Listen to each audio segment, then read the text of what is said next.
समझो गुरु को छीला, वृंदावन की लीला मत समझो गुरु को छीला। ओ जन ऋषि मुनि में हारे,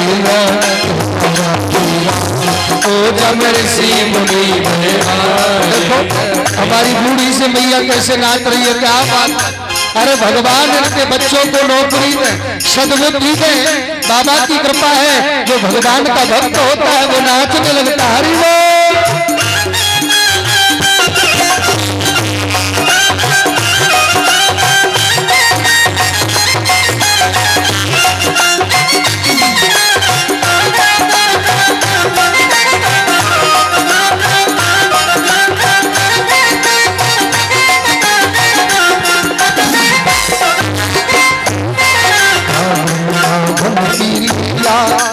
समझो गुरु को छीला, वृंदावन ना जावे ना राधे राधे गावे।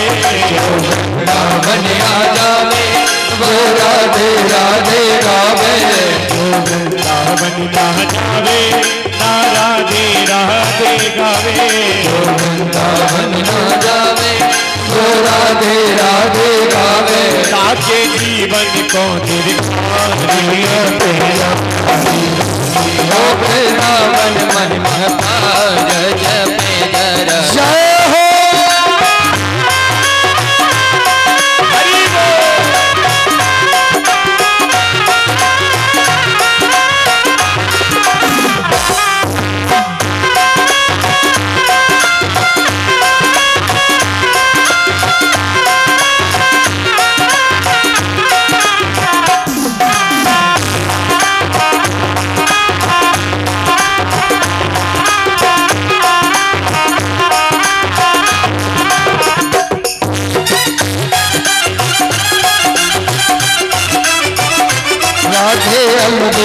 सरकार राधे मेरी सरकार। ओ वृंदावन में हुक्म चले, ओ वृंदावन में तुम चले बरसाने वाली का दीवाना भी दीवाना है मेरी राधा रानी का। दीवाना है मेरी राधा वाली का, दीवाना है श्री राधे रानी।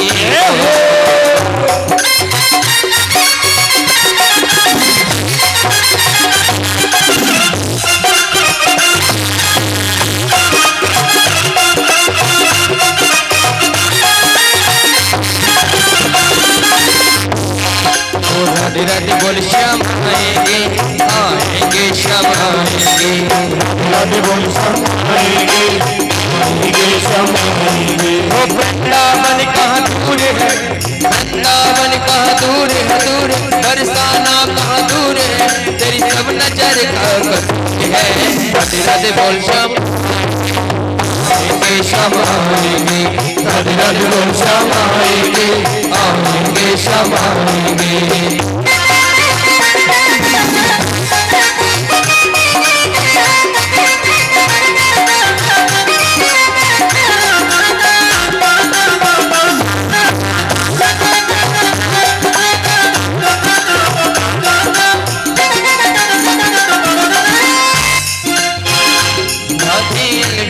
सरकार जपे राधे राधे अलवेली सरकार जपे राधे राधे अलवेली सरकार जपे राधे राधे अलवेली सरकार जपे राधे राधे अलवेली सरकार।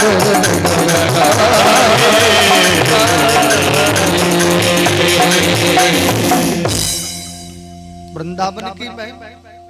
राधे तू बड़ भागिनी और कौन तपस्या की, और तीन लोक तारण तरण सो तेरे आधीन। ध्यान देना, पृथ्वी के संदेह को दूर किया। एक बात जरा समझ लो आप लोग, जीवन में अभिमान नहीं होना चाहिए। आज की कथा का सार क्या निकलेगा, कथा तो भी है लेकिन आज की कथा का सार केवल एक ही है, मेरे भाई बहन बैठे हैं, जीवन में अभिमान मत करो। जो लोग अभिमान करते हैं ना, उसका पतन प्रारंभ हो जाता है। हिरण्याक्ष का वध कर दिया, लेकिन ध्यान देना एक और बात, हिरण्याक्ष कहते हैं लोभ को। किसे कहते हैं? लोभ। जैसे ध्यान देना, आपके घर में कोई 50 वर्ष से मालिकी कर रहा है और अचानक वो मर जाए, अब उसके घर में वो एक नंबर का कंजूस हो, मरने वाला एक नंबर का कंजूस हो, अब वो मर जाए तो उसका असर घर में नाती बेटा पर रहेगा कि नहीं रहेगा? रहेगा। एक नंबर का कंजूस था। दीपावली आवे तो बड़ो कलेश है, जावे रिफाइंड लाना पड़ेगा, घी लाना पड़ेगा। मेहमान आ जाए तो कलेश हो जाए, मेहमान आ गया है ये भाई चाय इसको पिलानी पड़ेगी। एक व्यक्ति बड़ा कंजूस था। उस कंजूस व्यक्ति ने अपने बच्चों का नाम क्या रखा? एक का नाम रखा टूटी। क्या रखा? एक का नाम रखा टूटी, और एक का नाम रखा फीकी, एक का रखा बासी, और एक का रखा पिंचर। एक नंबर का कंजूस व्यक्ति। अब उसके घर में उनके बहनेऊ आ गए, और बहनेऊ साहब आए तो तुरंत उन्होंने कहा, अरे जीजा जी आइए बैठिए, कैसे हो? साले साहब बोले, जीजा जी आपके लिए खटिया मंगा लें? बहनेऊ साहब बोले मंगा लो। तो साले ने कहा टूटी खटिया ले आना। बहनेऊ साहब बोले ना बाबा ना, रहने तो पटिया पर बैठेंगे, कैला देवी के मंदिर पर पटिया डली है, वहां बैठेंगे। बिल्कुल मत मंगाओ, टूटी खटिया पे क्या बैठना। साला बोला नहीं मंगा जीजा जी। जीजा जी बोले नहीं। अब इतने में जीजा जी से साला बोला, चाय तो पी लो, मेरे घर आए हो तो। साला जीजा जी कहने लगे, चाय पिला दे, खटिया पे तो बिठाना नहीं। बोले फीकी चाय ले आना। जीजा जी खड़े हो गए, ना बाबा ना ना, मुझे कोई शुगर वुगर की बीमारी नहीं है, नहीं चाय नहीं पीनी। भोजन भोजन पालो भोजन। अब जीजा जी ने सोचा खटिया पे बिठा ले, नहीं चाय पिलाई नहीं, अब ये भोजन ही करा दे। बोले भोजन मंगा लो। बोले बासी रोटी ले आना, बासी। जीजा जी बोले ना बाबा ना, बिल्कुल भोजन नहीं करना है, नहीं करना भोजन। बोले कौन? अरे सरकार, मैं सुबह से इतना खा के आया हूं कि पेट ही चकाचक है। तो बोले महाराज रुक लो, अब जाओ मत, यहीं रहो। जीजा जी सोचने लगे 2 दिन रुक गए तो मरना पड़ेगा, इसलिए हम तो जा रहे हैं। तो साला कहने लगा, जीजा जी रक्षा मंगवा दूं? रक्षा गोले के मंदिर तक छोड़ देगा आपको, महाराजा कॉम्प्लेक्स पर छोड़ देगा। हाँ बोले रक्षा मंगवा दो। उतने में साले साहब बोले, बेटा पिंचर रक्षा ले आना, पिंचर। जीजा जी बोले ना बाबा, पलट जाएगा कहीं, मुझे नहीं जाना रक्षा में, मैं तो पैदल चला जाऊंगा। तो ऐसा ही कंजूस व्यक्ति था हिरण्याक्ष। हिरण्याक्ष मर गया तो संसार की बुद्धि लोभमय हो गई। अब जब लोभ आ गया, कामी नार प्यार में लोभी के प्रियदा। जो कामी पुरुष होते हैं उन्हें 24 घंटे हर स्त्री में, हर मां बहन में, संसार की नारी में केवल काम ही नजर आएगा। कामी नार प्यार में और लोभी के प्रियदा। जो लोभी होता है ना, लोभी कंजूस, पैसा नहीं निकलता। बेटा हॉस्पिटल में भर्ती है, घर में बीमारी है, पैसा जेब में रखा है, अंचुपुरी रोटी खा रहे हैं, लेकिन पैसा नहीं निकलेगा, मर जाएगा लेकिन जेब से पैसा नहीं निकलेगा। प्यारे, कामी नार प्यार में और लोभी के प्रियदा। तिजोरी में सड़ जाएगा लेकिन निकलेगा नहीं। ऐसे पैसे का क्या करोगे? ऐसा कंजूस था हिरणाक्ष। भगवान बोले जाना पड़ेगा, नहीं तो पूरा समाज गड़बड़ हो जाएगा। इधर में ब्रह्मा जी ने अपने मन में विचार किया कि सृष्टि की रचना करना है। ब्रह्मा जी ने 10,000 बेटाओं को जन्म दिया। कितने बेटाओं को दिया बच्चे? रामचंद्र भैया ने बेटा 10,000 बेटाओं को इन्होंने जन्म दिया। कितने बेटाओं को दिया? 10,000 बेटाओं को जन्म दिया ब्रह्मा जी ने सृष्टि की रचना के लिए। लेकिन ब्रह्मा जी के एक और बेटा है, कौन? देखो क्या है, कथा लाइव चल रही है, लेकिन यहाँ पर नेटवर्क व्यवस्था गड़बड़ है। जो कल की कथा है वो आज डलेगी, और जो आज की कथा है वो कल डलेगी। भाई जो कल जो कथा हुई है वो YouTube पर आज ठीक सही 9 बजे तक आ जाएगी, और जो आज की कथा है वो कल सुबह आ जाएगी। तो इसी प्रकार से कथा का जो लाइव नहीं चल पा रही है, नेटवर्क प्रॉब्लम है, इसलिए डी लाइव चल रही है। क्या चल रही है? D live. कल की कथा आज चलेगी और आज की कथा कल चलेगी।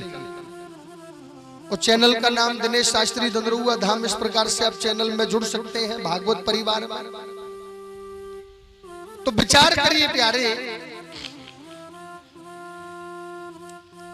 10,000 बेटा पैदा हुए। नारद जी भी ब्रह्मा जी के बेटा हैं, और नारद जी ने अपने मन में संकल्प कर लिया, हमारी शादी नहीं हुई है तो हम अपने एक भी भाई की शादी नहीं होने देंगे। बोले क्यों? बोले हम भी तो बाबा हो गए, ये भी कोई बात है? अगर एक बाबा है वो तो सबन नहीं बाबा करोगे क्या? हा? 5-5 वर्ष के 10,000 बेटा हुए। नारद जी आए, मंत्र दे दिया, ओम नमो भगवते वासुदेवाय नमः। 10,000 बाबा हो गए। अंत में जाकर ब्रह्मा जी ने 5,000 बेटाओं को दिया, नारद जी ने बाबा कर दिया। 1,000 बेटाओं को दिया, नारद जी ने बाबा कर दिया। 100 बेटाओं को जन्म दिया, नारद जी ने मंत्र दे दिया, बाबा हो गए। ब्रह्मा जी कहने लगे क्या चक्कर है, 5 वर्ष के होते हैं सोई बाबा हो जाते हैं, क्या लफड़ा है? ब्रह्मा जी ने समाधि बल लगाकर देखा, बोले जिस दिन मेरे घर नारद आते हैं उसी दिन मेरे बेटा बाबा हो जाते हैं, चक्कर क्या है? ब्रह्मा जी ने ध्यान लगा करके देखा, बोले जानबूझकर मेरे बेटाओं को बाबा कर रहे हैं ये तो। अब अपनी पत्नी से कहा बाउंड्री करवाओ, पहरेदार लगवाओ। बोले दुनिया घर में आए, लेकिन नारद जी घर में नहीं आना चाहिए। अंत में जाकर ब्रह्मा जी ने एक बेटा और पैदा किया, जिसका नाम है करदम जी महाराज। क्या नाम है? करदम।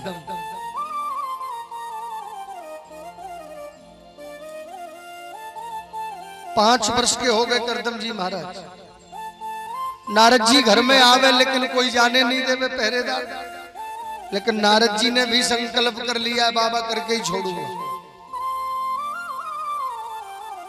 धीरे धीरे कैलाश पर्वत पर भोले बाबा ने रामायण करवाई, सारे देवताओं का धुआं बंद नौता कर दिया, अपनी अपनी पत्नी बाल बच्चों को लेकर आना। अब एक बात है, हमारी शिवम की लड़ाई है तो शिवम हमारे घर नहीं आएंगे, हम शिवम के घर नहीं जाएंगे। लेकिन राम सेवक पंडित जी अगर रामायण करवाएंगे तो इनके घर हमारा भी नौता, इनका भी नौता, तो हम तो जाएंगे। कैलाश पर्वत पर भोले बाबा ने रामायण करवाई, सब देवता जा रहे हैं, सब। ब्रह्मा जी अपनी पत्नी को लेकर के, बच्चे को लेकर, और जैसे ही मेन दरवाजे पर पहुंचे नारद जी खड़े हैं, बाबा राम राम। ब्रह्मा जी ने अपनी पत्नी से कहा बच्चे को संभाल के रखना, यहाँ पर नारद जी आए हैं।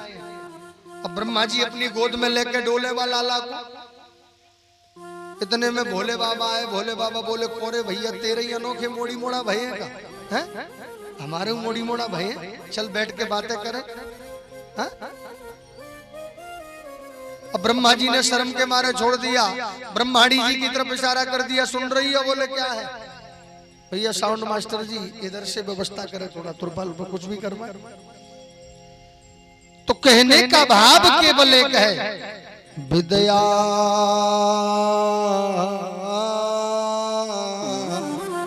टेंट वाले भैया हमारी आवाज सुन रहे हैं?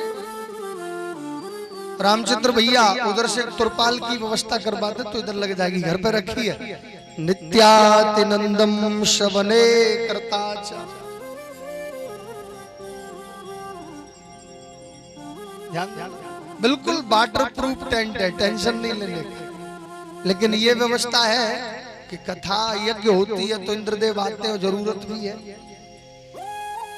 लेकिन अपन लोग बिल्कुल कथा बंद नहीं करेंगे, आप लोग भी डटे रहो। क्या बात है, चकाचक। देखो एक मैया तो ऐसे कर रही है, कैसे देखो, जयकारा लगाओ। कहूं दूसरे के मूड पे मोहम्मद पटक दियो सो होठ कट जाए।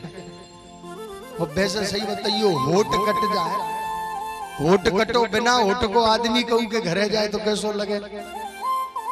तो जयकारा लगाओ एक बार को मैया ऐसे कर रही है। तो बोल केला मैया जय हो, साचे दरबार जय हो, जय जय श्री राम। अंत में जाकर सुखदेव जी महाराज कहते हैं राजन परीक्षित, ब्रह्माणी उनकी पत्नी उन्हें लेकर बैठी, पार्वती जी लेकर चली गई, नारद जी आए, नारद जी ने मंत्र दे दिया। और 5 वर्ष की उम्र पर करदम जी भी संत बन गए। करदम जी ने 100 वर्ष तक भजन किया। कितने वर्ष तक? आए थे हरि भजन को ओढ़न लगे कपास। भजन करने आए हो, क्या करने आए हो? बाबा है गए लेकिन दक्षिणा मांग रहे हैं। बोले वो दक्षिणा ले जाकर कहां दे रहे हैं? अपनी मोड़ी मोड़न में। अब विनाश किसका होगा भाई? विनाश किसका होगा? अब बाबा बन गए हो। एक जगह हम भागवत करवे गए, 2 बाबा बतरा रहे, शाम के समय जब हम घूमने के लिए निकले तो बाबा, सर्दी का समय था, तो बाबा आपस में बात कर रहे, बोले कि जजमान ने कंबल नहीं बांटे, अगर ये कंबल बांट देता ना तो आनंद आ जाते। और 500 रुपए। तो मन में बड़ी हंसी आ रही थी। एक बोलो कहाँ ले जाओगे? बोले कि 3-4 तुम अपने मोड़ा दे आओ घरे। तो विचार करिए, सुखदेव जी महाराज कहते हैं भजन करने आए, 100 वर्ष तक भजन किया। और 100 वर्ष बाद क्या हुआ? जब आंखें खुली ना,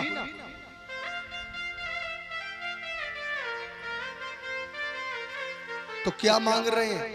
कैसा पागल हूं मैं। दुनिया के लोग शादी करते हैं, बच्चे होते हैं, पत्नी होती है, मकान होता है, और मैं कैसा पागल हूं कि बिना शादी किए बाबा हो गया। अब भजन करूंगा, सुंदर पत्नी मांगूंगा। अब दोबारा आंखें बंद करके 100 वर्ष के बूढ़े बाबा पत्नी मांगने के लिए भजन करने लगे। अब भगवान प्रकट होकर आए, आंखें खुली, भगवान बोले मांगो। बदल गए, बोले अब तो विवाह नहीं करना, मुक्ति दे दो। क्योंकि जीव के सामने जब परमात्मा आता है तो जीव सारी कामनाओं को भूल जाता है। कहने लगे मांगो, बोले नहीं, कुछ नहीं चाहिए, कुछ भी नहीं। भगवान बोले हमारी बात खराब कराओगे? हम आपकी सगाई करे आए। करदम जी बोले सगाई करे आए, करे आओ, हम शादी नहीं करेंगे। भगवान बोले हमारी बात खराब हो जाएगी। करदम जी बोले हो रही हो तो हो जाए। भगवान बोले कर लो शादी। वैसे शादी के लिए कौन मना करता है? मन मन भावे मुड़ी हलावे। रसगुल्ला फूट रहे अंदर, अंदर तो रसगुल्ला फूट रहे हैं कि शादी कर ले, और ऊपरे मन से मना कर रहे हो।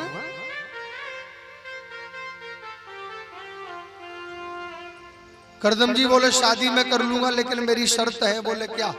बोले मेरे घर आपको बेटा बनकर आना पड़ेगा। भगवान बोले पक्का। स्वयं भैमू मनु महाराज की 3 बिटियां हैं, आकृति, देवहूति, प्रसूति। जो तीसरे नंबर की बिटिया है उसके साथ में उनका विवाह हुआ। सुंदर विवाह उनके साथ में हुआ।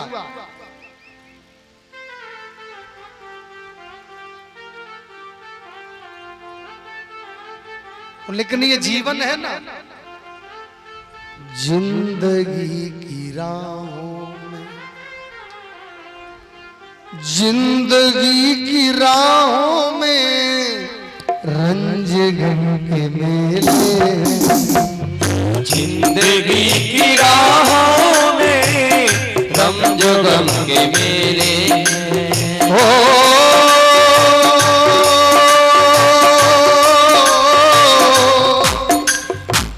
जिंदगी की राहों में रंज गम मेले क्या तू लेके आया था और क्या तू लेके जय हो क्या तू लेके